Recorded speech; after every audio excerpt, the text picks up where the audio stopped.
kekasih, ku pasti kembali.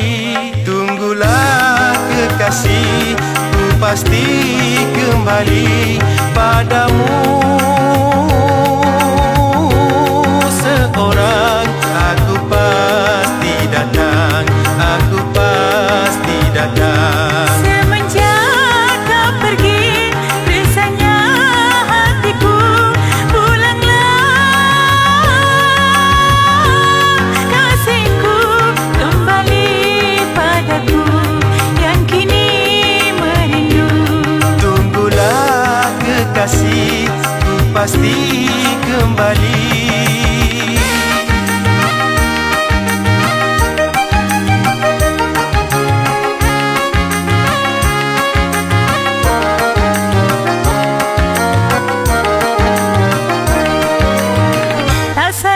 Rasanya aku menunggumu, segeralah engkau bertemu denganku. Jikalau ku rindu, ku datang padamu, kerana ku jua tak tahan merindu. Apalah artinya cinta yang berjauhan?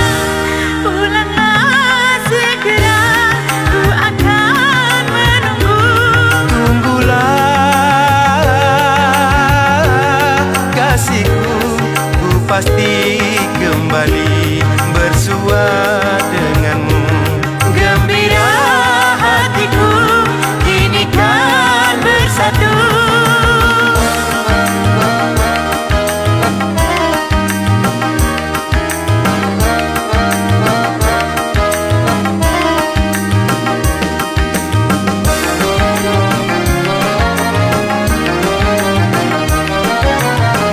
Walau berjauhan, ku tetap merindu.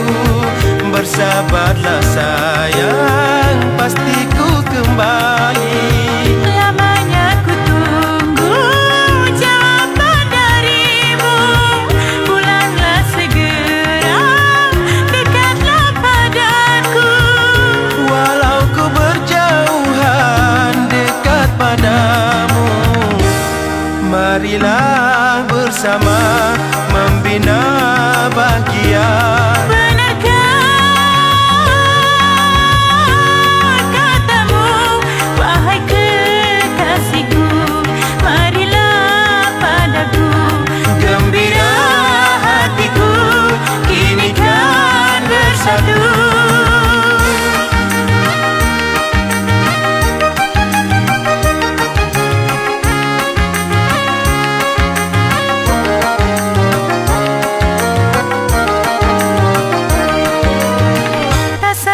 rasanya aku menunggumu, segeralah engkau bertemu denganku.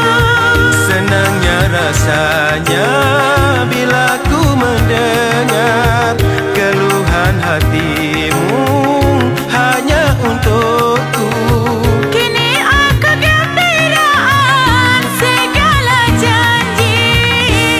Pulanglah segera, ku akan menunggu. Tunggulah